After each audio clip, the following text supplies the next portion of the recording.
selamat siang Bapak Ibu guru hebat. Selamat siang, Bu. Terima kasih sudah meluangkan waktunya untuk berkumpul di ruangan ini. Nah, sebelum kita memulai acara kita untuk penyambutan budaya positif oleh Bapak Dosen Sinurat sebagai calon guru penggerak angkatan 10, mari kita mulai dengan doa yang dibawakan oleh Ibu Eni sendiri. Baik Bapak Ibu, mari kita satukan hati, kita bersatu di dalam doa dalam nama Bapa dan Putra dan Roh Kudus. Amin. Pujian, hormat serta syukur kami ucapkan kepada-Mu ya Tuhan buat segala kebaikan-Mu yang masih Kau curahkan dalam diri kami, pribadi lepas pribadi, terutama dalam setiap tugas dan tanggung jawab kami sebagai pendidik di sekolah yang Kau percayakan kepada kami. Tuhan Allah yang berbelas kasih, pada kesempatan ini kami berkumpul bersama ingin membicarakan seputar tentang budaya positif di sekolah kami. Semoga kiranya Engkau membuka hati dan pikiran kami agar kami mampu menerima apapun yang dijelaskan kepada kami, sehingga ilmu-ilmu yang kami dapatkan pada siang hari ini boleh kami terapkan dan aplikasikan dalam diri kami, terutama ketika kami mendidik siswa-siswi yang Kau percayakan kepada kami. Berkati pertemuan kami ini Tuhan, semoga dapat berjalan dengan lancar. Kami puji nama-Mu kini dan sepanjang masa. Amin. Dalam nama Bapa dan Putra dan Roh Kudus. Amin. Baik Bapak Ibu guru, salam bahagia. Salam bahagia.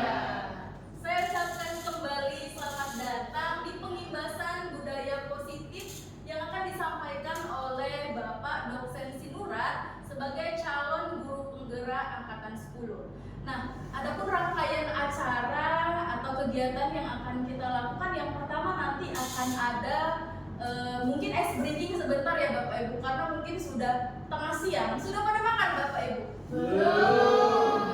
Nanti boleh. Ya, tapi harus tetap semangat ya. Nanti kita boleh makan bersama dengan Bapak calon guru penggerak angkatan 10 ya kan.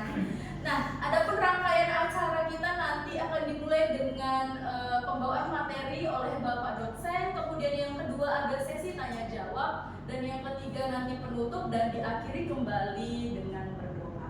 Nah, langsung saja kepada Bapak Dosen Sinurat sebagai calon guru penggerak angkatan 10, waktu dan tempat saya sediakan. Terima kasih kepada Ibu Binta yang telah membuka acara pengimbasan budaya positif calon guru penggerak angkatan ke-10. Salam dan bahagia Bapak dan Ibu guru hebat yang pada kesempatan ini telah meluangkan waktunya untuk ikut menghadiri pengimbasan budaya positif calon guru penggerak angkatan ke-10. Pada sesi ini Bapak Ibu sekalian, mungkin supaya kita mungkin tidak terlalu tegang dan ada sedikit relaksasinya, tidak ada salahnya mungkin saya rasa kita untuk sebentar ice breaking terlebih dahulu. Jadi untuk ice breaking kali ini saya minta kepada kita semua untuk berdiri dulu di tempatnya masing-masing. Nah, ice breaking kita ini Bapak Ibu menimbang dan melihat keterbatasan saya dalam menggerakkan tubuh saya mengikuti aliran musik atau yang sering dikatakan orang dengan berjoget, maka ice breaking kita mungkin lebih melatih konsentrasi. Jadi pada kesempatan ini ice breaking ini kita berpasang-pasangan. Yang sudah berpasangan langsung berhadapan, yang belum berpasangan bisa berhadapan. Yang tidak ada pasangannya boleh bertiga. Ya boleh sama itu moderator juga berpasangan. Nah, ice breakingnya sederhana Bapak Ibu sekalian. Ini hanya melatih konsentrasi. Jadi tangan kita itu yang tangan kanan terbuka, yang tangan kiri menunjuk. Jadi tangan kanan kita ditunjuk oleh pasangan kita yang lain. Tangan kanan terbuka, tangan kiri menunjuk. Oke. Berarti tangan kiri kita menunjuk tangan kanan kawan kita atau iya. Menunjuk pas di kelepaknya. Harus kena. Iya, harus kena. Ya. Tangan kanan kita dibuka seperti ini, tangan kanan dibuka seperti ini. Nah, seperti Pak Kobo dan Pak Dodi. Ya. Ini tepat ya, Pak Kobo dan Pak Dodi. Nah, kira-kira kita akan menangkap tangan kawan kita. Coba di tes Bapak Ibu. Itu dia. Aku jadi berhasil menangkap. Jadi, ya seperti itu. Kita berusaha menghindar sembari kita menangkap tangan kawan kita. Oke, kira-kira seperti itu permainannya.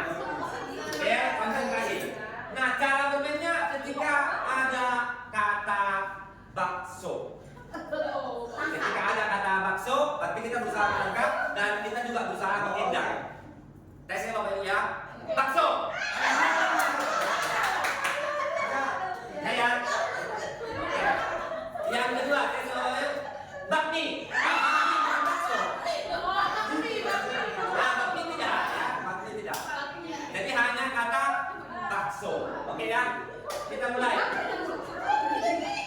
Konsentrasi ikuti alurnya. Mari Pak. Konsentrasi ikuti alurnya ketika ada kata bakso, tangkap dan berusaha menghindar. Nah, pada posisi ini kita selain konsentrasi diminta juga kejujuran ya. Jadi kalau kena ke tangan kawannya. Kita mulai. Ferdinand.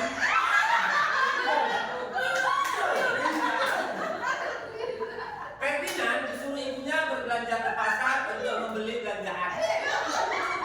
Ibunya memberikan list kepada Ferdinand untuk membeli barang-barang yang akan digunakan untuk memasak makanan. Belum ya? Pada saat Ferdinand pergi ke pasar, di tengah jalan dia ketemu pedagang bakmi.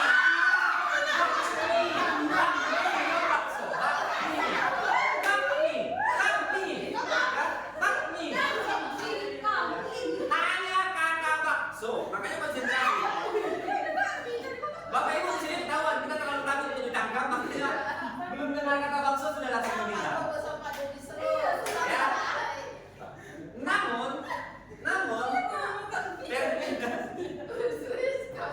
Namun Ferdinand tidak menyukai bakmi.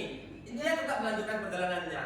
Sembari mengumpulkan beberapa dagangan, karena merasa lapar, dia membeli beberapa bakwan untuk mengisi rasa kelaparannya. Untuk mengisi lapar. Kemudian dia melanjutkan perjalanannya untuk membeli beberapa list bahan makanan yang disuruh oleh ibunya. Sambil melanjutkannya, dia baru sadar ternyata di dalam listnya ada menu bakso.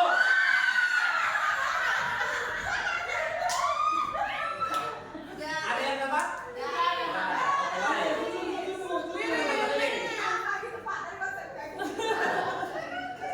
Terakhir, sambil melanjutkan perjalanannya dan membawa bakso.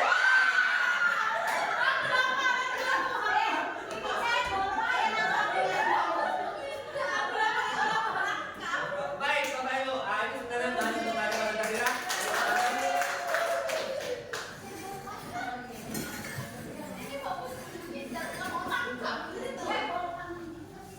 Baik, game ini saya terinspirasi dari Romo, dari Pastor.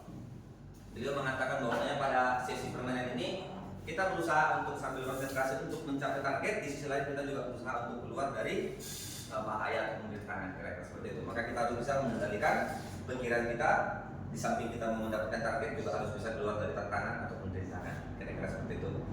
Saya lanjut Bapak Ibu dan Bapak Ibu sekalian, guru-guru hebat.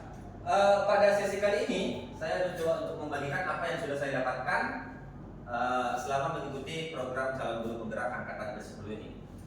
Nah, yang pertama mungkin yang akan menjadi materi yang akan saya sampaikan sebelum kita memaparkan materinya, ada pertanyaan pemantik atau pemandu yang akan coba kita jawab dalam hati kita masing-masing. Jadi pada saat ini situasi-situasi yang mungkin sering kita jumpai, dan saya yakin dan percaya ini bukan situasi yang jarang terjadi, bahkan sering terjadi. Nah, yang pertama adalah siswa tidur saat pembelajaran. Kemudian yang kedua, siswa salah seragam. Dan yang ketiga, siswa cari perhatian dengan guru. Nah, kondisi-kondisi ini apakah kita sering menemukan atau pernah menemukan kejadian-kejadian seperti gambar di atas? Kemudian, bagaimana kita atau Bapak Ibu menanganinya? Tentu ini hal yang sangat sering dan umum kita jumpai. Nah, nanti setelah kita melihat materi yang saya terima dan saya bagikan kepada Bapak Ibu, mungkin Bapak Ibu akan bisa merefleksikan atau melihat kembali apakah selama ini penanganan yang sudah dilakukan sudah tepat dan benar sesuai dengan materi yang sudah saya terima ini. Nah, pada sesi ini Bapak Ibu sekalian, ada 6 topik yang akan kita bicarakan. Nanti akan kita tengok juga mana hal-hal yang memang agak urgent untuk kita bicarakan. Ada 6 topik. Terus ya, oke ya. Yang pertama itu disiplin positif dan nilai-nilai kebajikan universal. Yang kedua, teori motivasi, hukuman dan penghargaan dan restitusi. Yang ketiga, keyakinan kelas. Yang keempat, kebutuhan dasar manusia. Yang kelima, ini penjabaran dari restitusi. 5 posisi kontrol. Yang keenam, masih juga bagian dari restitusi. Segitiga restitusi.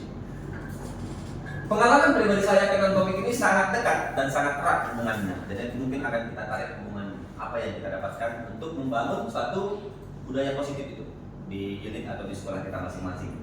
Lanjut. Nah, di awal-awal pertemuan di materi yang pertama, kami itu mempelajari tentang filosofi pendidikan menurut Bapak Ki Hajar Dewantara. Nah, yang mana beliau mengatakan bahwasanya merdeka itu artinya tidak hanya terlepas dari perintah, namun juga cakap membuat atau memerintah diri sendiri.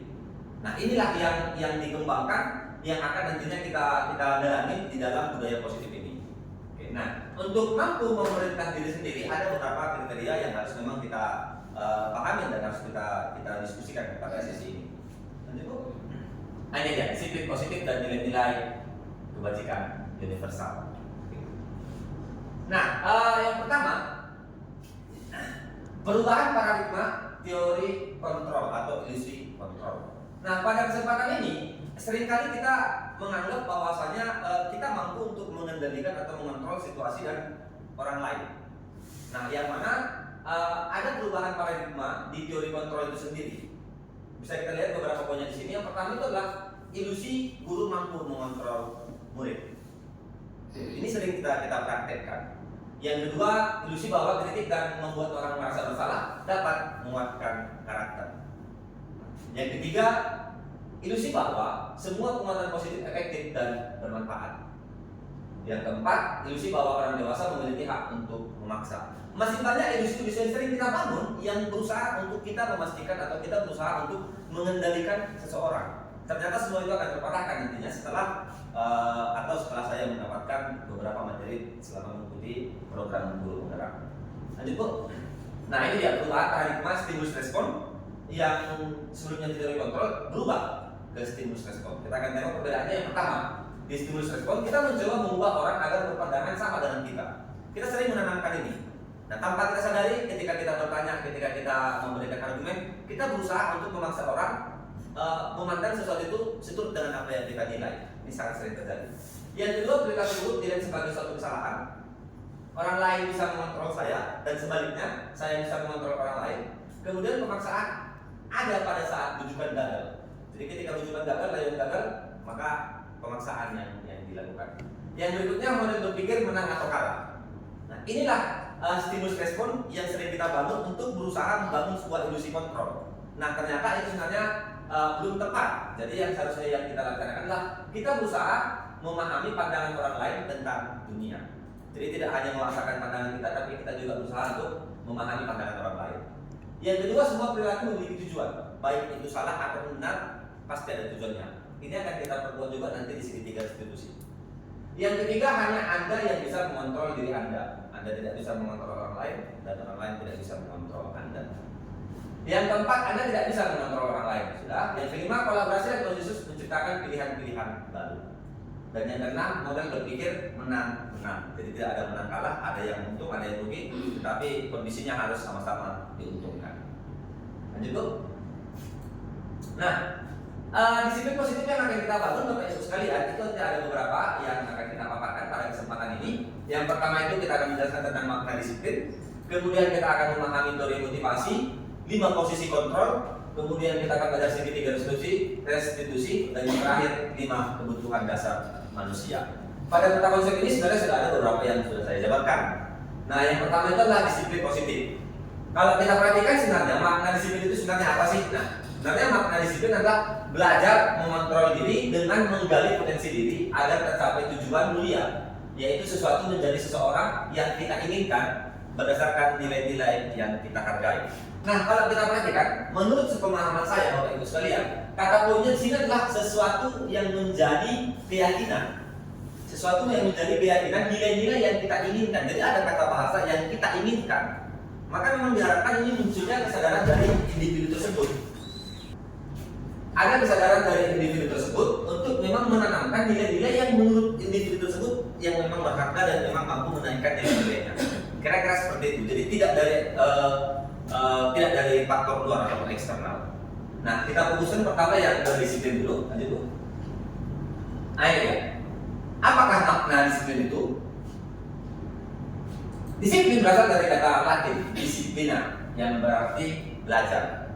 Nah, kemudian makna asal dari kata ini berkonotasi dengan disiplin diri dari murid-murid Socrates dan Plato. Disiplin diri membuat orang menggali potensinya menuju sebuah tujuan apa yang memang dia hargai. Namun, ini dia yang menjadi tatanan. Namun, kondisi budaya kita saat ini, makna kata disiplin itu sudah bergeser, ya, yang mana menjadi sesuatu yang dilakukan seseorang pada orang lain untuk mendapatkan kepatuhan. Nah, ini balik ke yang awal tadi, ya, kita berusaha untuk mengontrol seseorang, itu yang terjadi ilusi kontrol. Kecenderungan umum adalah menghubungkan kata disiplin dengan ketidaknyamanan, hubungan dengan apa yang kita hargai atau pencapaian suatu tujuan mulia. Lanjut. Nah, disiplin positif itu sebenarnya adalah pendekatan untuk menerapkan disiplin dari dalam diri. Nah, balik lagi ke awal tadi bahwasanya ini konsepnya dari dalam diri, anak tanpa hubungan dan hadiah. Disiplin positif perlu diterapkan baik dalam lingkungan keluarga maupun lingkungan sekolah. Dengan menerapkan disiplin positif diharapkan tindak kekerasan dapat dihindari. Nah, ini dia. Topik yang kedua itu motivasi perilaku manusia. Jadi motivasi perilaku manusia ini adalah alasan apa atau kecenderungan apa yang mendasari manusia melakukan sesuatu hal.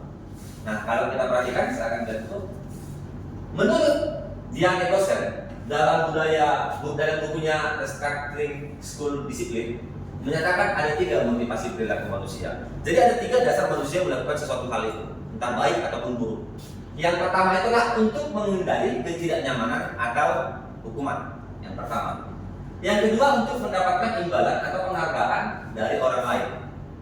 Yang ketiga untuk menjadi orang yang mereka inginkan dan menghargai diri sendiri dengan nilai-nilai yang mereka percaya.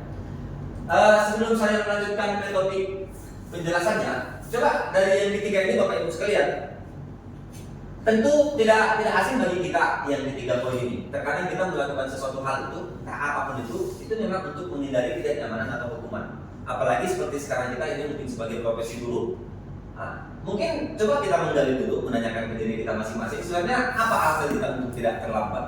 Apa alasan kita untuk masuk ke jam pelajaran tepat waktu? Kira-kira apakah di poin mana kira-kira yang kita melakukan sesuatu hal itu? Itu yang pertama.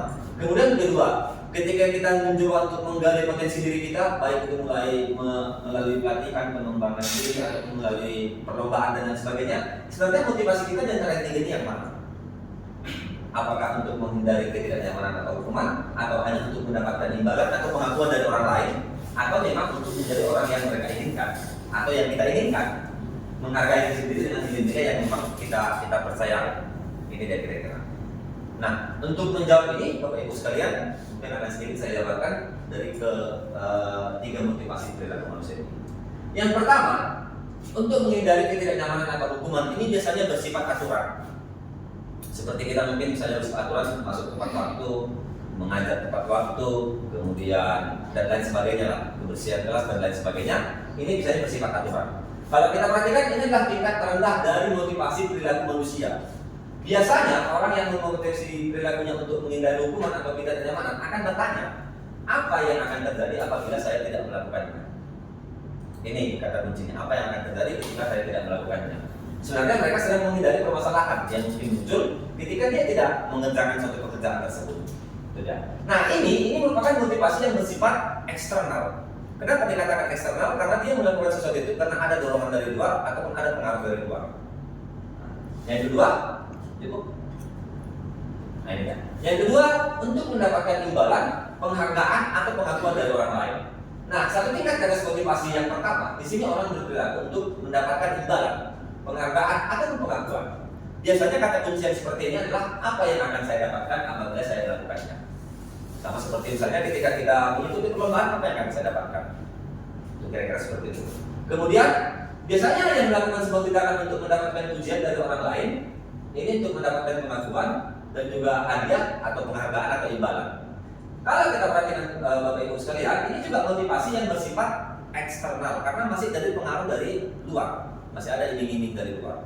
Nah, yang terakhir, yang ketiga, untuk menjadi orang yang mereka inginkan dan menghargai diri sendiri dengan nilai-nilai yang mereka percaya. Nah, kalau kita perhatikan di sini, orang melakukan sesuatu itu, kita akan bertanya, apabila saya melakukan sesuatu itu. Nah, motivasi yang ketiga ini adalah Bapak Ibu untuk menjadi orang yang mereka inginkan dan menghargai diri sendiri dengan nilai-nilai yang mereka percaya. Nah, kalau kita perhatikan, orang yang seperti ini itu akan menggunakan sebuah pertanyaan, akan menjadi orang yang seperti apa apabila saya melakukannya? Apa efeknya kepada saya? Kira-kira seperti itu. Nah, mereka melakukan sesuatu karena memang nilai-nilai yang mereka yakini. Dan balik-balik ke awal tadi bahwasanya keyakinan itu yang paling utama. Ya, nilai-nilai yang mereka yakini dan hargai. Dan mereka melakukan karena mereka ingin menjadi orang yang memang memiliki nilai-nilai yang mereka percaya tadi. Nah, inilah motivasi yang memang diharapkan, yang kita harapkan nantinya tumbuh dalam pribadi kita masing-masing dan juga pribadi anak murid kita masing-masing.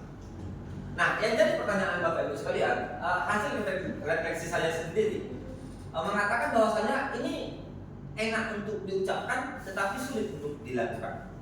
Ya, ini juga waktu saya masih dalam materi ini saya tanyakan sama Bapak fasilitator saya.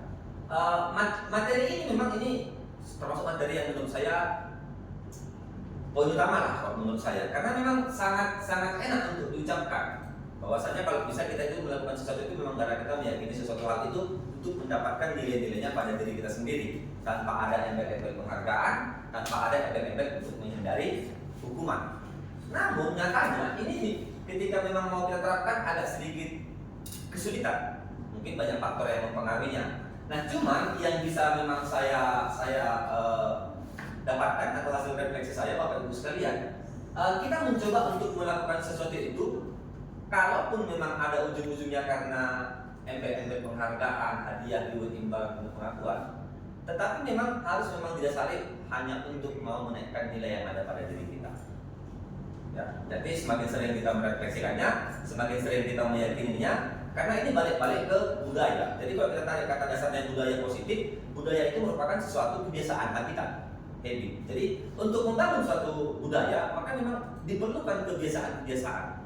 Jadi tidak segampang membalikan telapak tangan ketika dari yang tadi hitam jadi putih, tidak segampang seperti itu. Jadi perlunya kebiasaan-kebiasaan, perlunya habit yang baru yang kita lakukan dengan membangun atau seringnya menanyakan ini kepada kita. Aku melakukan itu karena apa? Walaupun mungkin di awalnya kita melakukan cara menghindari hukuman atau mendapatkan penghargaan dan lain sebagainya. Tetapi harapannya ketika ini kita bangun, kita bikin menjadi kebudayaan, kita bikin menjadi habit kita, harapannya inilah yang menjadi motivasi kita melakukan suatu hal ini. Kira-kira seperti itu. Lanjut, Bu. 3. Oke, baik. Bapak Ibu guru-guru hebat sekalian. Nah, setelah dari ketiga motivasi pemaparan yang tadi sudah kita dengarkan sama-sama, maka dalam fase ini coba kita menarik kembali ke diri kita masing-masing. Kita merefleksikan kembali. Kira-kira di antara ketiga motivasi tersebut, motivasi manakah yang sejauh ini Bapak Ibu sudah miliki? Jadi pada kesempatan ini mungkin kita saling berbagi, nanti mungkin tidak bisa semua, 2 atau 3 orang untuk berbagi terkait pengalaman pribadinya, motivasi mana yang sudah dimiliki dari ketiga motivasi tersebut. Oke, jadi supaya tidak berlama-lama, mungkin kami minta kesediaan Bapak Ibu Guru untuk membagikan atau men-sharingkan motivasi yang sudah dimiliki. Ya, saya. Ya, kepada Ibu Tarida. Terima kasih Pak, tadi sudah dipaparkan buat ketiga motivasinya. Jadi saya secara pribadi ingin menyampaikan bahwa motivasi yang masih saya miliki itu adalah apa tadi? Yaitu motivasi reward, di mana anak-anak saya arahkan untuk mendapatkan imbalan. Apa imbalannya? Misalnya jika dia menyelesaikan soal yang saya berikan dan benar, saya memberikan penghargaan dengan menambahkan nilai. Kira-kira seperti itu Pak, yang masih motivasi yang ada di saya. Oke, baik. Mari kita berikan tepuk tangan untuk Ibu Tarida. Ini pengalaman refleksi dari Ibu Tarida sendiri memang untuk sejauh ini masih lebih condong ke motivasi untuk mendapatkan imbalan atau penghargaan dari orang lain ya. Oke, jadi Bapak Ibu yang lain, 2 orang lagi mungkin untuk membagikan pengalamannya ya kepada Pak Lorenzo. Terima kasih. Saya memilih motivasi untuk mendapatkan imbalan. Secara nyata, saya masih berada dalam tahap ini karena ketika saya bekerja dan secara khusus setiap hari harus membuat fingerprint, saya harus berusaha untuk tidak terlambat agar mendapatkan itu. Karena kenyataan di tempat saya bekerja, ketika saya terlambat 3 kali, maka biaya transport yang akan diberikan dalam 1 bulan itu hangus. Itu pengalaman pribadi saya. Terima kasih. Terima kasih kepada Pak Lores Lobong. Mari kita berikan masih hampir sama-sama Ibu Karida, Pak ya. Oke, berarti memang arahnya itu masih mendapatkan imbalan atau penghargaan dari orang lain. Satu orang terakhir. Apa? Ya, silakan kepada Ibu Mira. Baik, terima kasih Pak. Kalau saya sendiri itu hampir sama seperti Ibu tadi dan juga Pak Kobo, lebih memilih yang reward ya Pak. Karena setiap yang saya lakukan biasanya ya otomatis akan ada yang saya harapkan gitu Pak dari seperti itu Pak. Oke. Baik, terima kasih Bu Mira Sikota. Kita berikan tepuk tangan kepada Ibu. Oke, baik. Karena ini kita sifatnya sharing, Bapak Ibu mungkin materinya agak sedikit saya langkah-langkahin saja. Karena ini yang saya katakan tadi di awal, teori motivasi ini sebenarnya enak diucapkan, tapi sulit untuk dilakukan. Itu di awal juga tadi sebelum kita refleksi sudah saya sampaikan. Kenapa? Karena memang secara manusiawi juga, kalau kita lihat 5 kebutuhan dasar manusia, mungkin sedikit kita lewati materinya supaya nyambung, supaya enak kita diskusinya. Coba setelah 5 teori kebutuhan dasar manusia, terus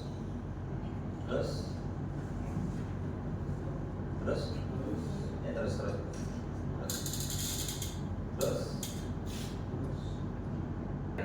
kebutuhan dasar manusia. Nah, pada poin 5 dasar kebutuhan manusia ini, kita juga itu memang butuh pengakuan. Nanti akan kita bahas di sini. Jadi tidak salah memang ketika kita masih lebih banyak condong ke mendapatkan pengakuan, penghargaan, imbalan dan lain sebagainya yang sejenis, karena memang itu merupakan salah satu kebutuhan dasar dari manusia itu sendiri. Nah, akan kita bahas lebih jelas ini. Nah, kalau kita perhatikan Bapak Ibu sekalian, 5 kebutuhan dasar manusia yang bagaimana kita pasti berusaha untuk memenuhinya. Yang paling utama itu adalah bertahan hidup. Ya, bertahan hidup itu merupakan kebutuhan yang paling mendasar bagi manusia. Kemudian yang kedua itu adalah ada kasih sayang dan rasa diterima. Yang ketiga itu ada kebebasan, yang keempat itu ada kesenangan, dan yang kelima itu ada penguasaan. Nah, kalau kita perhatikan, next book. Ini dia kebutuhan bertahan hidup. Ini sebenarnya kebutuhan bertahan hidup kebutuhan yang sangat primer, survival, adalah kebutuhan yang bersifat fisiologis untuk bertahan hidup. Kita butuh makanan, kesehatan, rumah, dan lain sebagainya. Yang berikutnya, kasih sayang dan rasa diterima.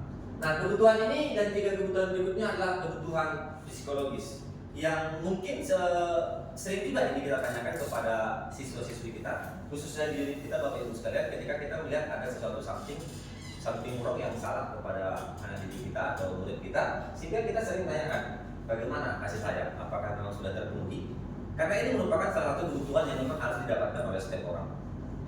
Kemudian lanjut, ini dia. Penguasaan, kebutuhan pengakuan atas kemampuan. Inilah yang mendasari siogianya manusia itu masih lebih condong ke kata reward. Kenapa? Karena memang dari kebutuhan dasar kita aja, kita kan memang masih butuh yang namanya pengakuan, yang namanya diakui atas prestasi, diakui atas keterampilan kita, didengarkan, harga diri kita dianggap berharga dan lain sebagainya. Atas dasar inilah Bapak Ibu sekalian, makanya saya katakan tadi juga di awal, motivasi yang kita bicarakan tadi yang eksternal dengan internal itu enak untuk diucapkan, tetapi dalam tanda kutip masih mungkin kita butuh refleksi atau kesulitan untuk melaksanakannya sampai kita bisa berada di fase yang dari motivasi internal. Nah, pertanyaannya adalah apakah di sini aja kita menganggap itu merupakan kebutuhan dasar? Lantas ya berarti tidak salah kalau ketika seseorang itu selalu berangkat dari poin yang nomor 2 tadi, reward. Jadi di sini kita bukan berbicara tentang benar atau salahnya Bapak Ibu sekalian, tetapi kita mau mencoba membangun suatu habit, suatu kebiasaan yang nantinya segala sesuatu yang kita lakukan itu berasal dari internal kita. Kalau kita perhatikan lagi, balik lagi kita ke awal tadi, teori kontrol, yang mampu mengontrol diri saya itu hanya saya, tidak orang lain, dan saya tidak mengontrol orang lain. Nah, jadi inilah yang memang mau kita harapkan agar suatu habit itu memang betul-betul bisa kita hidup di dalam kehidupan kita, baik di lingkungan rumah maupun di lingkungan sekolah. Itulah makanya di awal saya katakan ini memang untuk membangun ini bukan sesuatu hal yang segampang membalikan telapak tangan, tetapi memang harus sering kita refleksikan, harus sering kita pertanyakan pada diri kita, apa dasar saya melakukan itu? Apa dasar saya melakukan itu? Apa dasar saya? Apakah karena takut hukuman? Apakah karena mau mendapatkan hadiah? Atau memang karena melihat nilai-nilai baik yang ada pada sesuatu yang akan saya kerjakan? Jadi ini memang harus sering kita pertanyakan. Dan yang bisa saya sharingkan Bapak Ibu sekalian, untuk khususnya untuk motivasi ini adalah kita mencoba untuk masuk ke bagian terdalam, kita mencoba untuk masuk ke bagian intinya, mengambil inti dari sesuatu hal yang mau kita lakukan itu, supaya ya itu yang kita, oh ya ketika saya melakukan ini, saya mendapatkan nilai-nilai poin-poin baik dari itu untuk menaikkan nilai-nilai yang ada pada diri saya. Nah ketika kita bisa sampai di tahap ini, mudah-mudahan habit atau budaya yang mau kita bangun itu memang sudah berasal dari internal kita, bukan karena faktor eksternal. Kira-kira seperti itu Bapak Ibu sekalian untuk hasil dari refleksi tadi kita. Maka untuk melanjutkan topik kita lanjutkan lagi Bu ke yang awal tadi Bu setelah refleksi. Ini ada 2 topik lagi Bapak Ibu sekalian yang mau saya sharingkan, itu tentang hukuman dan konsekuensi. Ini juga masih nyambung antara hukuman dan konsekuensi. Ini dia. Setelah ini dulu ya. Ini. Hukuman dan konsekuensi. Nah, ini bukan hal yang baru lagi bagi kita. Bahkan di beberapa media juga atau di beberapa sumber belajar kita sering mendengar kata istilah punishment and reward. Nah, jadi hukuman itu kalau kita melihat ke yang lebih dalam, sesuatu yang menyakitkan harus terjadi. Kemudian membuat anak sakit, baik fisik maupun perasaan. Anak membenci kedisiplinan, kemudian di sini ada kesan tanda kutip pemaksaan, mendorong anak menyakiti diri sendiri, konsep diri yang buruk. Ya, karena kita melihat diri seseorang itu dari keburukannya sehingga adanya hukuman. Kemudian anak belajar untuk menyembunyikan kesalahan, merasa bersalah, dipermalukan dan merasa tidak dihargai. Nah, konsekuensi sesuatu itu harus terjadi, membuat anak merasa tidak nyaman dalam jangka waktu pendek.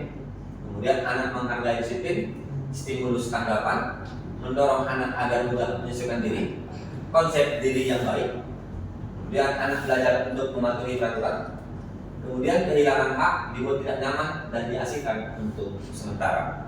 Nah, kalau kita melihat Bapak Ibu sekalian, antara hukuman dengan konsekuensi ini sebenarnya hampir sejajar, hanya sedikit perbedaannya. Maka ketika hukuman dan konsekuensi bukan pilihan yang terbaik, maka apa yang terbaik untuk kita lakukan? Tanya Bu. Yang terbaik ketika menghadapi suatu peristiwa atau permasalahan itu adalah restitusi Bapak Ibu sekalian. Kenapa harus restitusi? Karena restitusi mampu menciptakan kondisi bagi murid untuk memperbaiki kesalahan mereka. Kemudian mereka bisa kembali pada kelompok mereka dengan karakter yang lebih kuat. Restitusi juga merupakan proses kolaboratif yang mengajarkan murid untuk mencari solusi atas kesalahan mereka dan membantu murid berpikir tentang orang seperti apa yang mereka inginkan. Kemudian bagaimana mereka harus memperlakukan orang lain. Nah, ada beberapa ciri-ciri ketika kita mau menerapkan restitusi Bapak Ibu sekalian. Nah, ketika kita mau menerapkan restitusi, maka hal yang pertama yang harus kita lakukan adalah bukan untuk menebus kesalahan, bukan untuk mencari siapa yang salah, tetapi belajar dari kesalahan. Yang kedua, memperbaiki hubungan. Yang ketiga, menawarkan dan bukan paksaan. Yang keempat, restitusi menuntut untuk melihat ke dalam diri. Nah, balik-balik lagi pada yang awal tadi, memang semua harus ada di dalam diri. Yang kelima, restitusi mencari kebutuhan dasar yang mendasari tindakan. Yang keenam, restitusi diri adalah cara yang paling baik. Yang ketujuh, restitusi fokus pada karakter, bukan tindakan. Yang kedelapan, restitusi fokus pada solusi, bukan kesalahan. Yang kesembilan, restitusi mengembalikan murid yang berbuat salah pada kelompoknya. Inilah kira-kira poin utamaan dari restitusi itu. Sehingga kenapa bukan hukuman, kenapa bukan konsekuensi? Karena dia di hukuman dan konsekuensi tidak memiliki sebenarnya Bapak Ibu sekalian. Nah, nanti juga kita akan membahas juga beberapa bentuk atau beberapa cara yang bisa kita terapkan untuk menerapkan restitusi itu. Bagaimana sih, apa ciri-ciri kita ketika kita mau menerapkan restitusi ketika ada seorang anak yang memang melakukan kesalahan atau pelanggaran. Nah, kita akan tengok Bapak Ibu sekalian perbedaan antara hukuman, konsekuensi, dan restitusi. Yang pertama itu adalah hukuman. Sesuatu yang menyakitkan harus terjadi. Namun kalau di konsekuensi sesuatu harus terjadi. Tetapi kalau di restitusi merupakan pilihan.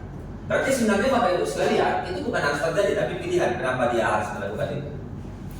Yang kedua, tidak nyaman untuk murid atau peserta didik untuk jangka waktu panjang. Konsekuensi tidak nyaman untuk murid untuk jangka pendek, namun di restitusi menguatkan untuk murid dalam jangka yang waktu panjang. Di sini berusaha untuk menguatkan siswa. Yang ketiga, korban mendapatkan keadilan.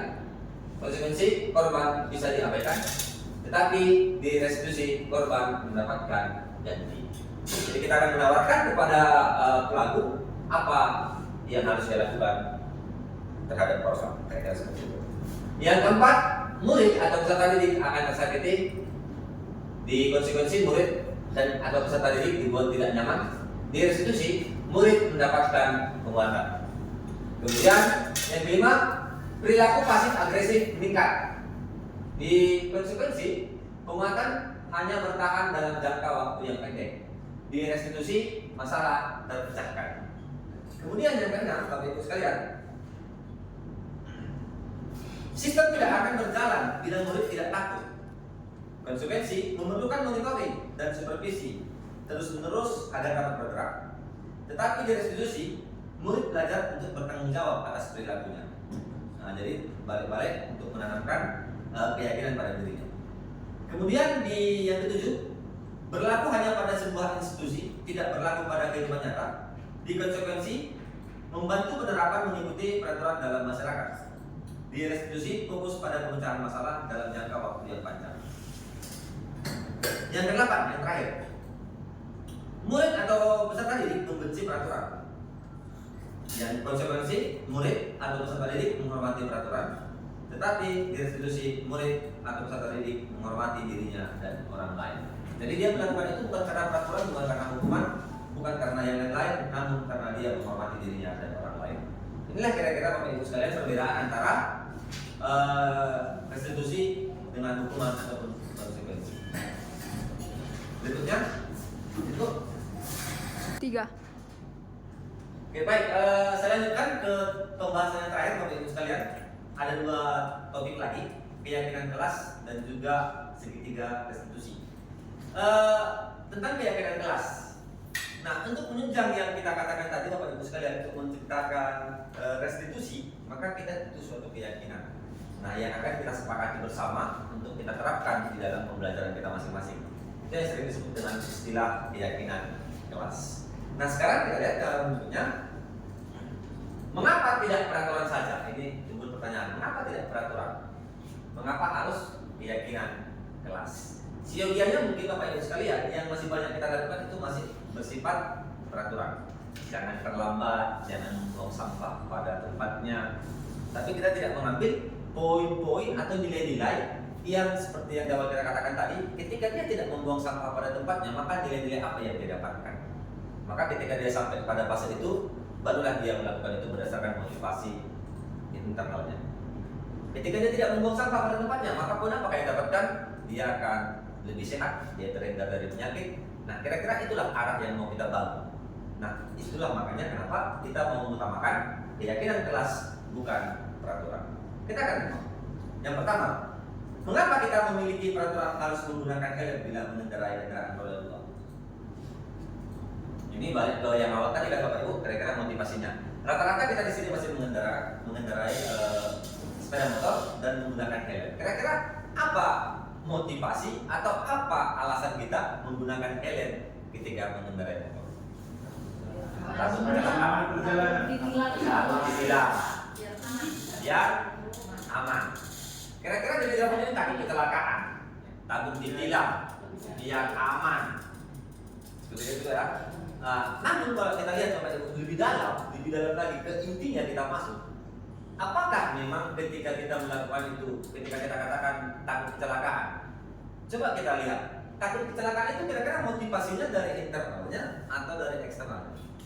Internal. Takut takut kecelakaan kira-kira internal atau eksternal? Internal. Oke, yang kedua takut ditilang, eksternal atau internal? Eksternal. Yang ketiga biar aman.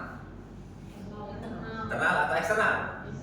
Nah, poin-poin inilah Bapak Ibu sekalian yang memang harus kita pahami bersama. Cobalah mencari memang dari dasar poin-poin internalnya, bukan poin-poin eksternalnya. Jadi ketika kita memakai helm, maka kita harus berusaha untuk melihat, oh ya, supaya saya aman, oh ya, supaya saya tidak misalnya tidak kena debu ketika berpakai helm, tidak masuk angin dan lain sebagainya. Nah, itulah poin-poin internal yang bisa kita ambil di luar eksternal tadi. Kira-kira seperti itu. Nah, pertanyaan yang kedua, mengapa kita memiliki peraturan 3M, menggunakan masker, mencuci tangan, dan menjaga jarak? Ini mungkin waktu fase COVID, Bapak Ibu sekalian. Nah, dan menjaga jarak 1,5 meter. Kira-kira apa alasan kita melakukan ini? Kita berada pada fase ini kira-kira kemarin, kurang lebih sekitar 2 tahun yang lalu, Bapak Ibu sekalian. Apa alasan utama kita melakukan ini? Takut kena virus. Oke, terus menjaga kesehatan, bisa nggak ya? Menjaga kesehatan terus. Oke, baik. Menaati peraturan.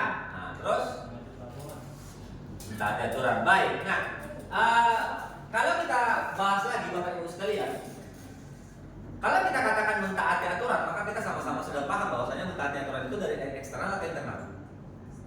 Eksternal, nah ya Bapak Ibu ya, berarti mentaati aturan. Nah, kalau kita kembali ke poin yang utama tadi, motivasinya, maka coba kita berangkat atau coba kita berusaha untuk semakin merefleksikan apakah memang ini poin utama yang harus kita lakukan, atau ini poin utama yang harus kita dapatkan untuk mentaati aturan, atau yang kedua menjaga kesehatan. Nah, jika kita masuk lebih dalam lagi Bapak Ibu, tadi di pertama tidak saya singgung, tapi yang kedua lebih dalam lagi kita masuk. Tadi kalau kita perhatikan bahwasannya restitusi itu adalah bagaimana kita untuk menghargai diri sendiri dan orang lain. Nah, semua jawaban kita tadi itu masih berpusat ke diri sendiri. Nah, ketika kita menggunakan masker untuk apa? Menjaga kesehatan. Untuk apa lagi? Orang sekitar kita. Orang sekitar kita. Kita tadi belum sampai ke fase itu Bapak Ibu sekalian. Artinya apa? Kita menggunakan masker bisa aja supaya orang lain juga tidak terkena. Mungkin tidak ada penyakit, mungkin tidak terkena virus dan lain sebagainya.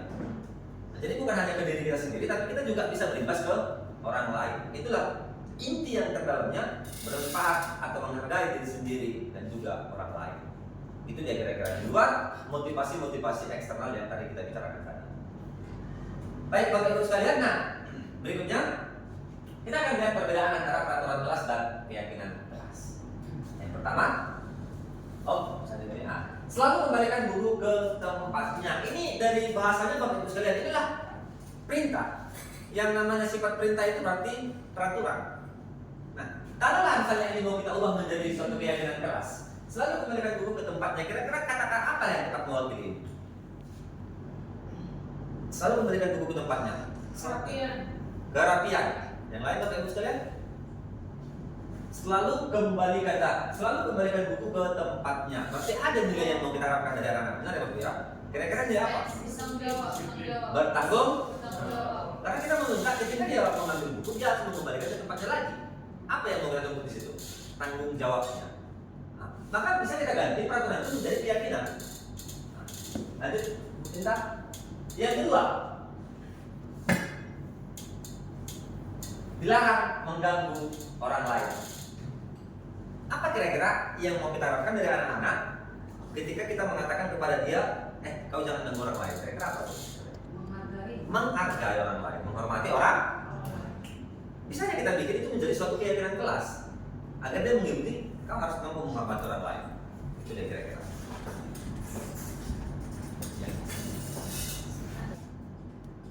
Yang ketiga, hadir setelah 15 menit sebelum pembelajaran dimulai. Kira-kira apa yang mau kita lakukan waktu itu dari anak? Kalau sebelum masuk dunia kau harus disiplin. Sebenarnya Bapak Ibu sekalian, ini sebenarnya semua sangat betul-betul kita kuasai. Tetapi untuk menuangkannya menjadi suatu keyakinan, terkadang memang kita agak mungkin butuh diingatkan kembali.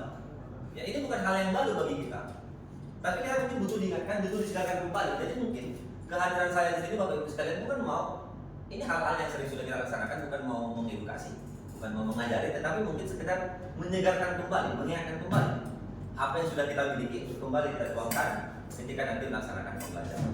Itu kira-kira. Lanjut, tuntas supaya kita nggak lama-lama. Dilarang melakukan kekerasan. Kira-kira apa yang mau kita bangun Bapak Ibu? Dilarang melakukan kekerasan? Keamanan. Ini berhubungan dengan orang lain ya Bapak Ibu ya. Dilarang melakukan kekerasan. Kenyamanan, keamanan yang berhubungan dengan orang lain Bapak Ibu.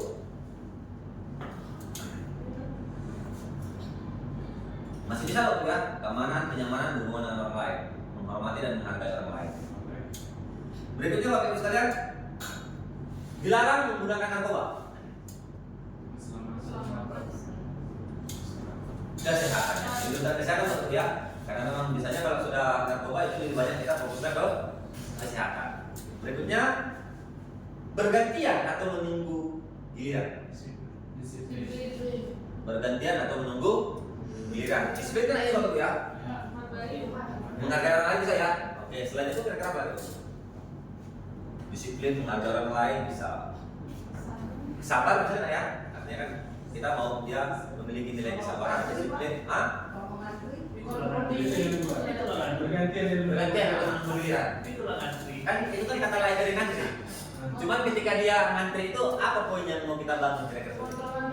Mengontrol diri bisa ya. Itu yang saya maksud Bapak Ibu. Nanti mungkin ini keyakinan-keyakinan yang bisa kita masukkan di dalam pembelajaran kita masing-masing. Tidak lagi menggunakan kata peraturan, tapi menggunakan kata keyakinan. Ya. Lanjut. Tadi motivasi udah Bu ya. Tadi kita lewatkan. Sudah ya Bu.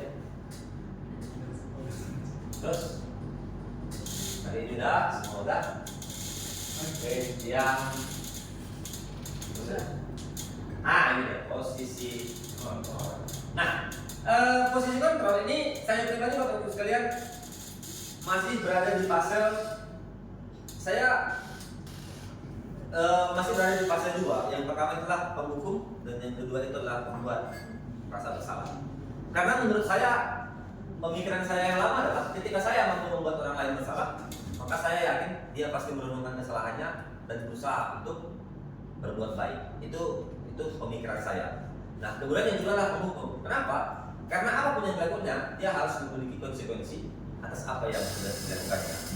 Jadi ketika kau berbuat kasar atau berbuat jahat kepada orang lain, maka kau harus mendapatkan apa yang kau perbuat itu sendiri. Kira-kira seperti itu. Nah, pertanyaannya adalah apakah ini posisi yang seperti ini merupakan posisi yang baik untuk kita laksanakan? Mungkin Bapak Ibu sekalian sudah berada di posisi yang mana nanti bisa kita refleksikan. Balik-balik seperti yang di awal kita katakan tadi.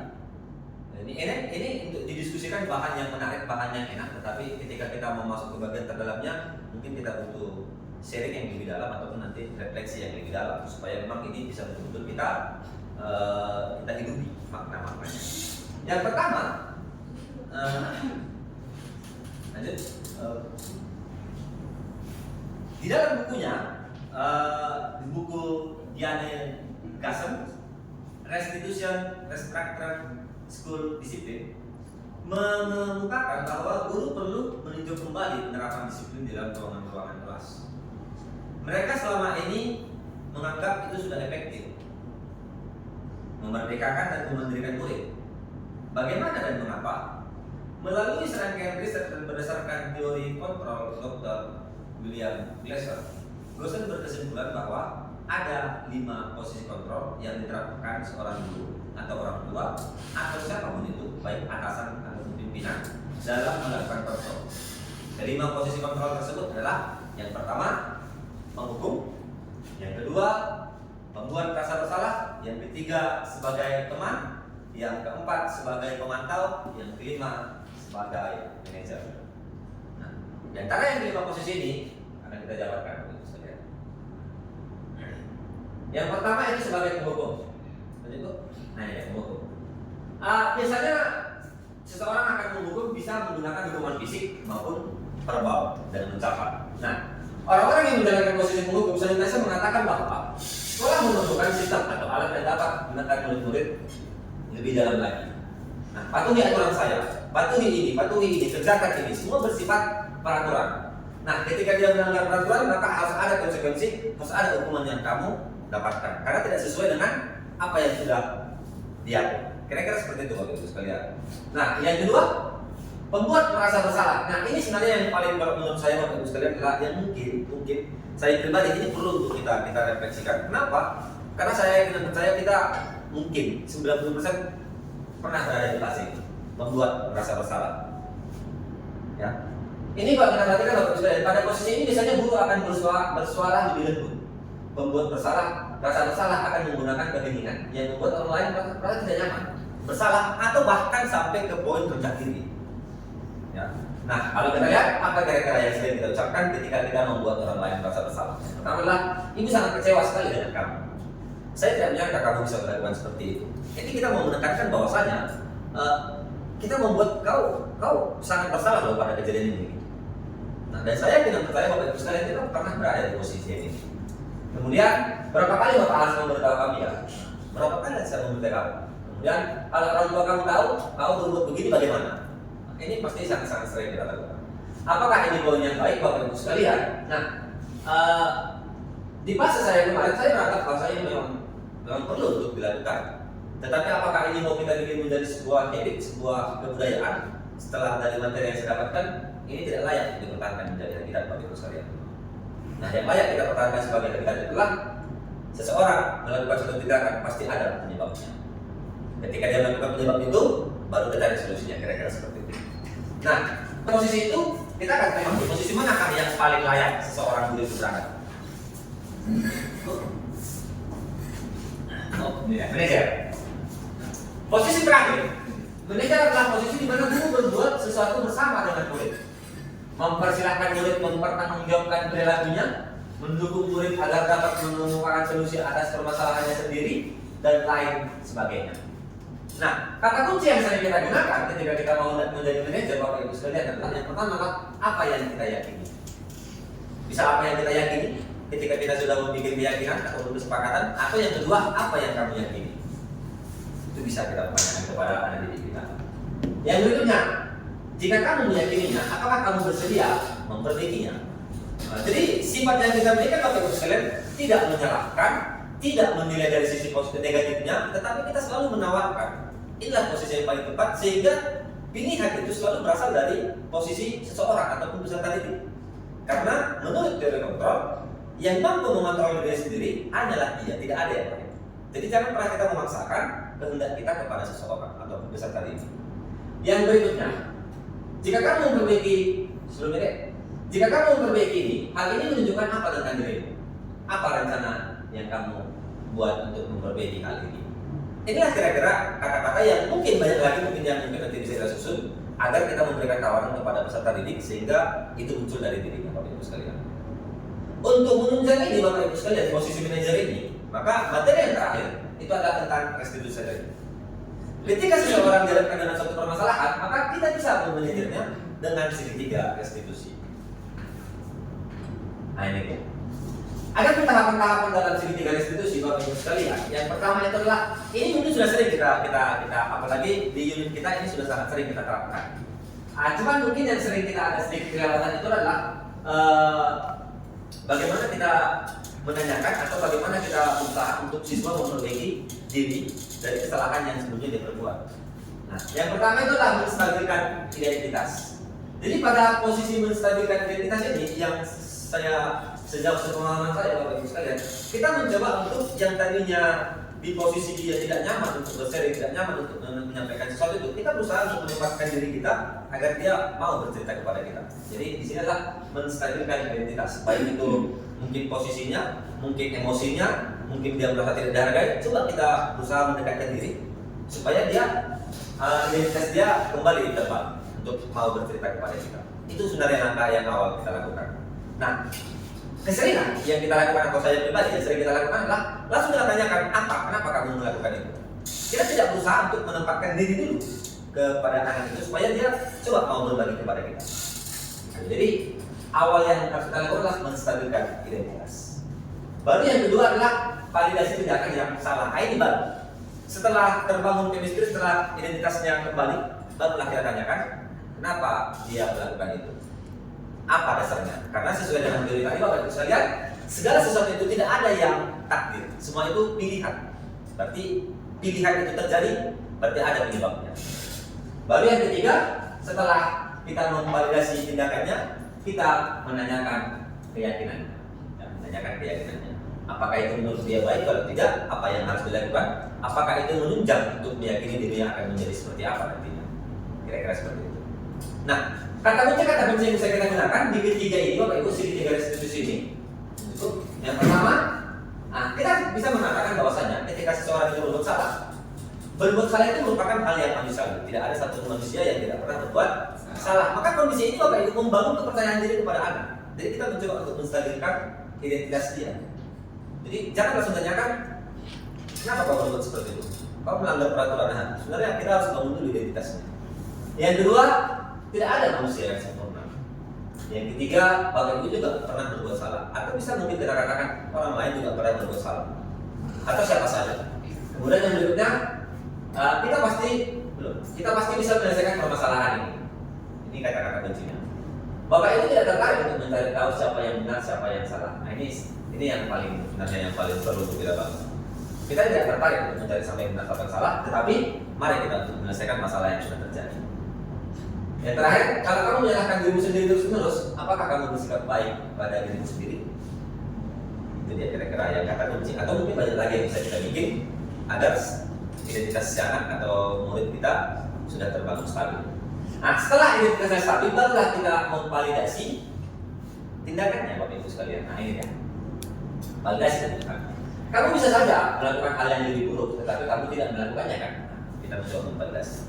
Kemudian, kamu pasti punya alasan mengapa melakukannya. Ini tadi selalu ada penyebab. Kita akan tanya kenapa kamu melakukan itu. Nah, dan seterusnya apa yang penting bagi kamu? Kamu boleh tetap berusaha menjaga sikap itu. Tapi tambahkan sikap yang lain yang baru. Apakah kamu bisa melakukannya dengan lebih baik lagi besok? Nah, setelah ini ketemu Bapak Ibu sekalian, setelah dapat alasannya, dia mengatakan, menyampaikan kenapa dia melakukan hal tersebut, barulah kita menanyakan keyakinannya. Di sini, kalau kita perhatikan, apa nilai yang kita percaya di kelas atau di sekolah jika kondisi di sekolah? Ya, keyakinan yang sudah kita bangun apa? Kemudian nilai-nilai indikator apa yang telah kita sepakati? Kelas ideal seperti apa? Kelas ideal itu seperti apa sih? Atau yang terakhir, ini yang paling sering mungkin secara umum Bapak Ibu sekalian, kamu ingin jadi anak yang seperti apa? Nah, setelah kita mendapatkan semua jawaban ini, barulah kita umumkan apakah tindakan yang kamu bangun ini sudah bisa mencerminkan kamu akan menjadi seperti apa? Kira-kira seperti itu. Nah, inilah Bapak Ibu sekalian yang saya dapatkan selama di program calon guru penggerak ini. Jadi sebelum mungkin nanti akan kita akhiri ke pertanyaan refleksi, saya kembalikan dulu kepada Ibu Moderator untuk memberikan kesempatan kepada Bapak Ibu guru menantau ada yang pertanyaan. Baik, Bapak Ibu guru hebat, masih semangat? Luar biasa ya. Nah, kepada Bapak Ibu guru yang akan menyampaikan ataupun ada yang ingin bertanya atau menceritakan pengalaman di dalam kelas, atau bahkan ada yang mau bercerita ketika di dalam kelas malah masih sering membuat yang namanya aturan peraturan, bukan malah yang namanya kesepakatan ataupun keyakinan. Ada Bapak Ibu guru yang mau bercerita? Bertanya? Tidak ada. Baik, Bapak Ibu guru hebat, ada yang ingin bertanya atau bercerita pengalamannya di dalam kelas sebagai tenaga pendidik? Ada Bapak Ibu? Iya, ada Bapak guru hebat ya dari Pak Dodi Situmorang sebagai guru BK ya Pak. Oke. Ya, Pak. Baik, sebenarnya lebih ke refleksi dan pertanyaan gitu ya. Nah, sejauh ini pengalaman yang saya lalui gitu ya. Sejauh ini memang ada kadang-kadang betul sesuai dengan sini yang sudah prakteknya, tidak ada kadang-kadang tidak gitu kan. Nah, karena memang terkait tergantung emosi kita gitu kan. Nah, dan yang menjadi pertanyaan bagi saya gitu ya, ada kita sudah apalagi di sekolah kita ada sebuah sanksi gitu ya, ataupun ya udah kalau tidak bawa contoh gitu ya, ada wajib lapor seperti itu dan beberapa hari. Nah, ketika itu yang menjadi kebingungan saya dengan jawaban yang tadi gitu ya, ketika itu berulang kali, oke, pertama kali memang tahapan ketika dia tidak membawa bontot memang diklarifikasi dulu. Setelah diklarifikasi kenapa, apa alasannya seperti ini, ya. Nah setelah itu adalah konsekuensi atas sebuah tindakan itu tadi. Nah, tetapi kalau sekali, 2 kali, oke lah. Ya. Tetapi ketiga kali dan keempat kali dan seterusnya ini yang menjadi jujur saya bingung. Jabatan ini. Kan? Kalau ibaratnya hanya sekedar oke lapor, kan? Selama 3 kali saya rasa sudah jenuh, bagaimana tidak balance lagi konsekuensi itu dan tidak ada sebuah perubahan itu lagi. Nah, bagaimana kita Pak sebagai guru menanggapi itu? Terima kasih. Oke, luar biasa ya. Bapak Ibu, boleh kita beri tepuk tangan luar biasa ya pertanyaan. Jadi saya bisa tangkap ya Pak. Jadi Bapak ini mungkin mengalami yang namanya banyak permasalahan dengan siswa atau siswanya banyak mengalami masalah. Nah, Bapak ini memberi punishment. Ketika dia memberikan punishment itu berulang-ulang dan dia melakukan kesalahan itu, tapi kok rasanya punishment itu kurang pas, kurang balance dengan kesalahan pertama, kedua dan ketiga, begitu Pak. Boleh langsung dijawab Pak?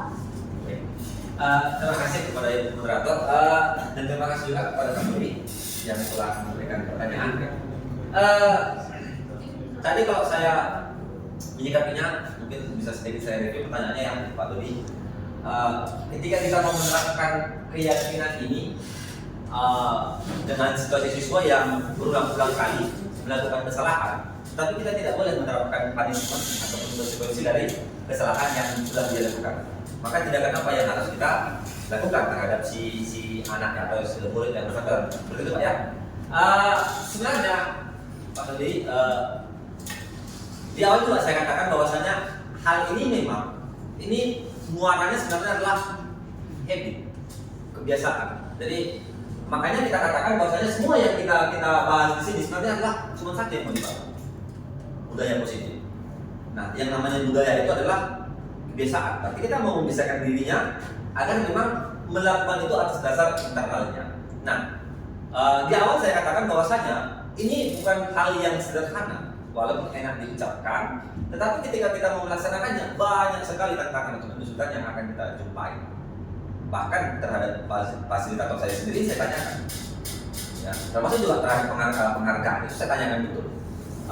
Namun yang saya dapatkan Pak Dodi ketika ketemu masalah yang seperti ini, apakah nanti ini menjadi suatu solusi yang paling efektif ketika hal tersebut terjadi?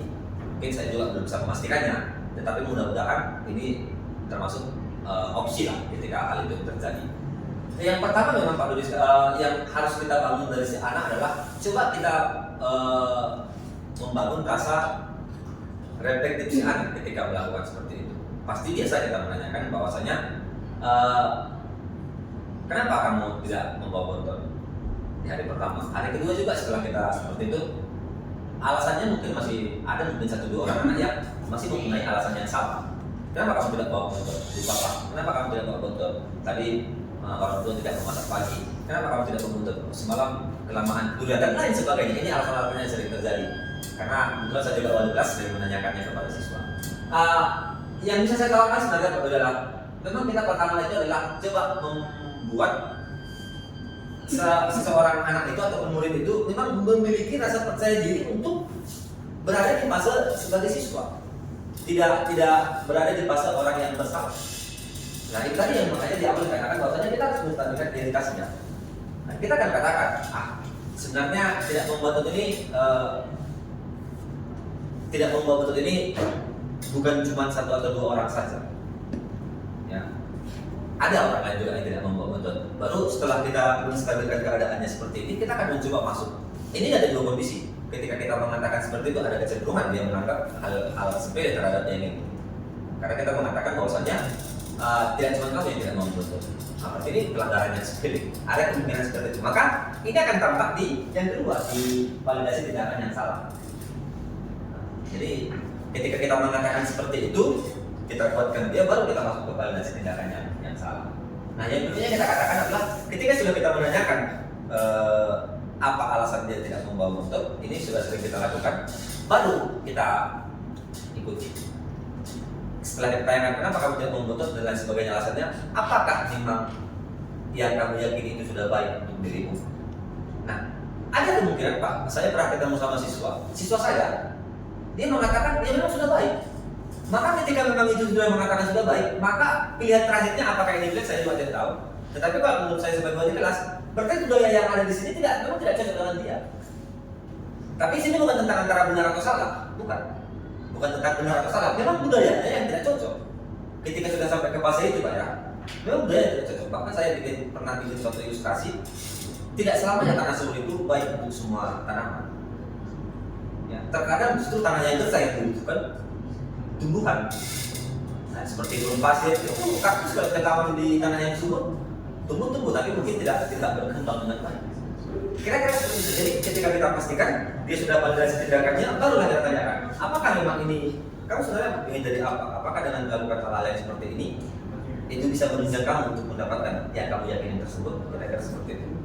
Nah, itulah yang mungkin bisa kita tawarkan. Nah, apakah ini menjamin dia tidak melakukan hal tersebut? Ada kemungkinan dia akan melakukan itu kembali. Ketika dia melakukan itu kembali, maka kita juga menstabilkan identitas yang benar lagi tanggapan kita. Jadi kita tidak akan mengatakan lagi menstabilkan identitasnya bukan berarti masih banyak kok orang yang melakukan ini tidak seperti lagi. Mungkin tahapan menstabilkan identitasnya sudah beda. Menstabilkan. Nah, dari beberapa orang yang sudah terjadi seperti ini,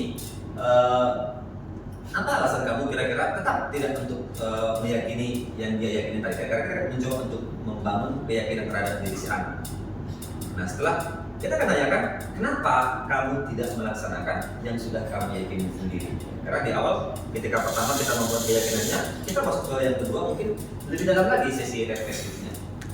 Nah, itu mungkin yang bisa kita bangun. Nah, pertanyaannya adalah apakah ini suatu jaminan ketika ini sudah dilaksanakan dengan baik dan anak itu bisa jadi yang kita harapkan? Tidak ada jaminan. Tetapi harapan kita adalah ketika ini sudah kita budayakan, ketika ini sudah kita biasakan dan kita bikin menjadi suatu habit dalam lingkup sana, mudah-mudahan melalui itu nilai-nilai positif yang kita harapkan terbangun kepada sana. Itu mungkin yang bisa saya tawarkan. Tetapi apakah di semua kondisi ini berlaku baik? Saya rasa tidak juga. Ya, jadi kalau memang ini baik, ya kenapa negara yang tidak pakai keyakinan aja kan, tidak pakai hukum kan? Nah, tidak juga, mungkin ada beberapa yang mungkin dari ini kita berbicara tentang habit, kebiasaan dan membangun potensi yang ada pada diri anak, maka pilihan yang paling tepat ini yang ditawarkan. Itu mungkin Bu Pinta yang bisa saya tanggapi dari pertanyaan Pak Budi. Oke, kita beri tepuk tangan untuk Bapak calon gubernur. Bagaimana Pak Dodi sebagai guru BK terjawab sudah ya Pak? Terima kasih sekali. Terima kasih. Nah, saya mau satu lagi tadi sudah dari bapak-bapak ya, sekarang dari ibu-ibu. Ada yang ingin bercerita? Oke, kepada Ibu Lili sebagai guru biologi, ibu guru hebat, silakan. Baik, terima kasih atas waktu yang diberikan. Pak, tadi kan kita sudah membahas mengenai membuat sisi surat keputusan, tadi kita merasa bersalah. Awalnya, saya juga cukup sering melakukannya karena saya pikir tidak akan menyakiti fisiknya. Tapi kalau ternyata setelah saya dapat arahan dari Bapak, terima kasih Pak sebelumnya, itu menyakiti mentalnya mungkin. Karena kita nggak tahu alasan dia melakukannya apa, kemudian situasi dia pada saat itu apa, seperti itu. Nah, saya tidak ada pertanyaan, hanya ingin menyampaikan kesan atas arahan dari Bapak. Dan karena juga pernah siswa nangis, gimana hasilku? Saya jawabnya santai dengan lembut. Saya bilang, walaupun menyakiti hati saya, tapi saya percaya kamu berusaha. Itu gimana tuh Pak? Memperbaikinya agar lebih tidak membuat dia merasa down atas pernyataan itu. Dan cepat. Biar tahu ke depannya akan memperlakukan siswa sesuai dengan yang telah diarahkan. Terima kasih, saya kembalikan. Baik, terima kasih. Kita beri tepuk tangan untuk ibu guru. Jadi mungkin lebih ke bagaimana ya Pak kita melakukan ketika memang kita tidak menghukum siswa itu secara fisik begitu ya, tidak ada yang namanya menjewer, tidak ada yang harus push up, sit up gitu. Namun ketika kita berbicara mungkin kepada siswa yang mungkin hasilnya 50 begitu ya, remedial, apa yang harus kita katakan supaya itu benar-benar tidak menyakiti hatinya, padahal memang nilainya 50 gitu Pak. Oke, silakan Pak. Baik, terima kasih Bu Pinta.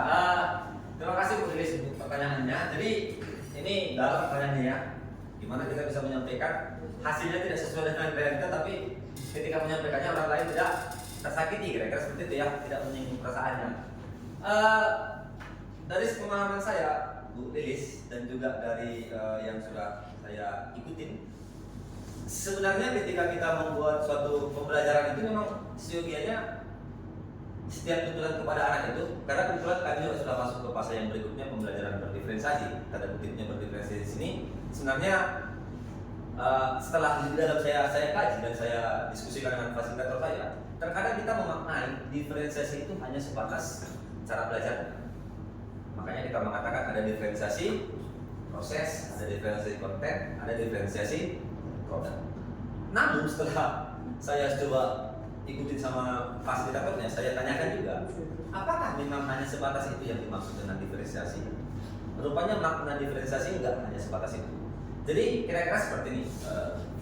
Saya sebelum ini pembelajaran ini saya juga sudah terapkan, dan untuk hal ini mungkin pemikiran saya sudah sedikit terbuka sebelum ada tentang pembelajaran diferensiasi. Saya pernah ketemu dengan siswa yang nilainya 40, dan saya pernah ketemu sama siswa yang nilainya 75. Secara apresiasi, keduanya saya apresiasi, walaupun saya mengapresiasinya bukan di waktu yang bersamaan, ya, tetapi saya jumpai secara personal. Saya lebih mengapresiasi orang yang mendapatkan nilai 40. Kenapa saya lebih mengapresiasi orang yang mendapatkan nilai 40?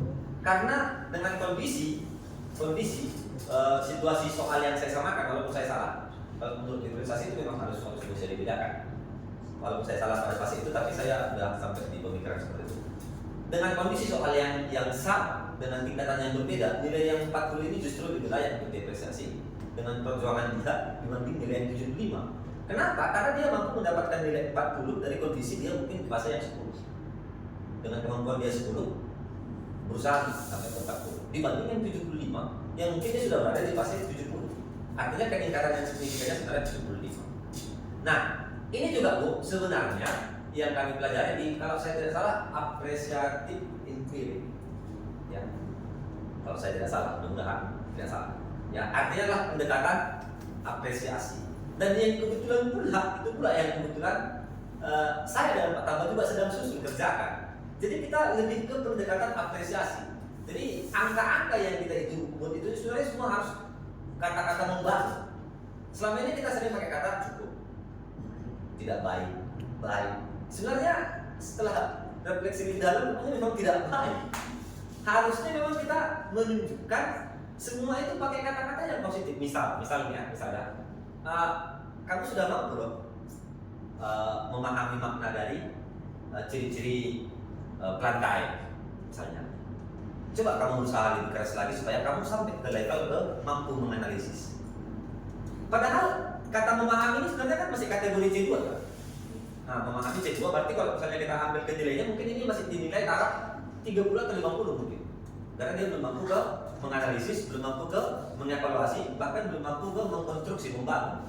Tetapi kita sering hanya mengatakan pakai nilai 30, nilai 40. Coba bisa nggak kita ganti dengan kata-kata deskripsi dia? Kamu sudah mampu memahami makna pelantai. Kalau kamu misalnya bisa tadi mungkin kamu sampai ke mana sih kamu mampu ini? Kamu mampu loh memahami, tapi kamu sampai evaluasi masih mampu ini. Jadi kita mengatakannya bukan hanya dalam nilai aja, bukan hanya dalam satuan angka, tetapi kita coba mengapresiasi, pendekatan apresiasi sudah sejauh mana dia mampu berusaha untuk memahami makna pelajaran yang kita berikan. Nah, itu yang saya pahami sebenarnya dari pembelajaran diferensiasi. Jadi tanda kutip, kadang kita hanya mengkategorikan diferensiasi itu hanya fokus ke pembelajaran aja, proses, konten, produk. Dalam hal itu kita belum masuk. Jadi kalau saya pribadi, diferensiasi yang paling dalam itu adalah yaitu kita memang sangat mampu untuk mengapresiasi setiap proses pembelajaran siswa. Itu mungkin yang bisa saya sampaikan di sini. Terima kasih. Saya kembali kepada Baiklah, kita kembali ke percakapan ya Pak. Jadi yang saya tangkap tadi itu berarti kita walaupun nilainya rendah tetap harus mengapresiasi, dan bagaimana kita menciptakan yang namanya kalimat-kalimat kreatif walaupun ya nilainya di bawah KKM gitu ya. Tetap kita kasih dorongan, bukan malah seperti memberi punishment walaupun dia tidak berbentuk fisik begitu. Iya, Bapak Ibu guru hebat karena memang kita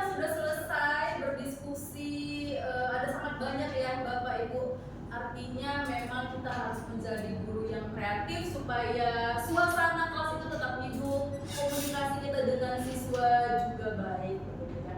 Untuk itu, untuk menutup rangkaian acara ini, kita akan tutup dengan doa kepada Bapak Febrianto Manik.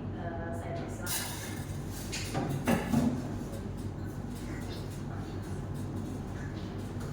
Bapak Ibu guru kita akhiri pertemuan kita. Mari kita berdoa dalam nama Bapa dan Putra dan Roh Kudus. Amin. Terima kasih Allah Bapa yang Maha Kuasa atas pemberkatan-Mu hingga pada hari siang hari ini.